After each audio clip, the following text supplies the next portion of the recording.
Welcome to Legacy Instructional Video number 2. Paano nga ba makukuha ang iyong referral link? Una, pumunta sa website ng Legacy. Pagkatapos, pindutin ang tatlong guhit sa kanang itaas at pindutin ang login.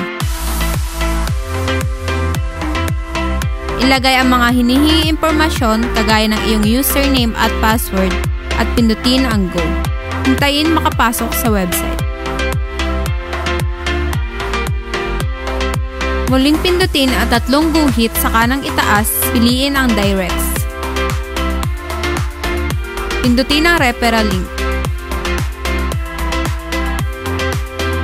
Pagkatapos nito, kopyahin ang referral code, pumunta sa inyong communication channels kagaya ng Messenger, Telegram, Viber at iba pa. Then ilagay ang iyong pangalan bago ito i-send.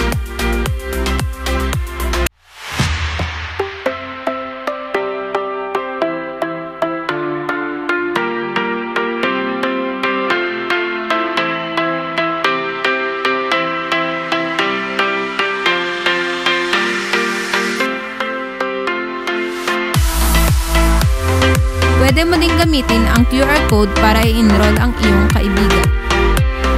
I-screenshot mo lamang ang iyong QR code, pagkatapos punta sa Messenger at i-crop kasama ang iyong pangalan bago ito i-send.